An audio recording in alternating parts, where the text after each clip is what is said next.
இலங்கையின் தெற்கு மற்றும் மேற்கு பகுதியில் பெய்த கனமழையால் 7 மாவட்டங்களில் நிலச்சரிவு ஏற்பட்டது.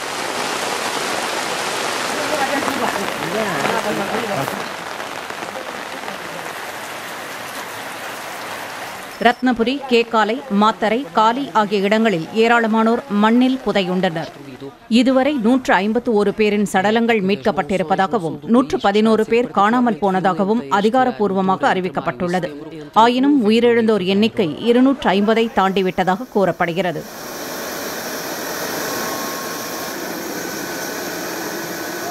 இதனிடையே வெள்ளம் பாதித்த பகுதிகளில் தொடர்ந்து இயல்பு வாழ்க்கை முடங்கியுள்ளது. நூற்றுக்கணக்கான கிராமங்களை வெள்ள நீர் சூழ்ந்துள்ளது. வீடுகளில் வெள்ளம் புகுந்ததாலும் நிலச்சரிவு ஏற்பட்டதாலும் 2 லட்சத்திற்கும் மேற்பட்டோர் தங்கள் வீடுகளை விட்டு வெளியேறி பாதுகாப்பான இடங்களில் தங்க வைக்கப்பட்டுள்ளனர்.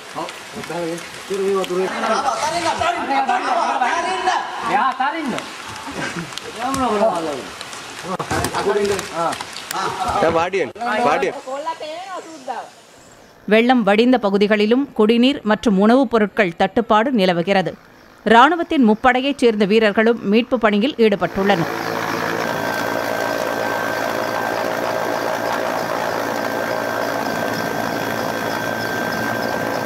மண் சரிவு ஏற்பட்ட பகுதிகளில் சடலங்கள் உள்ளனவா என ஆய்வு மேற்கொள்ளப்பட்டு வருகிறது. இந்தியாவில் இருந்து சென்ற 3 நிவாரண கப்பல்களில் இருந்து உணவு மற்றும் மருந்து பொருட்கள் எடுத்து செல்லப்பட்டு பாதிக்கப்பட்டோருக்கு விநியோகிக்கப்படுகிறது. இந்திய வீரர்களும் மீட்பு பணியில் ஈடுபட்டுள்ளனர். இன்னும் தொடர்ந்து மழை பெய்து வருவதால் மீட்பு பணிகளில் ஆங்காங்கே தொய்வு ஏற்பட்டுள்ளது.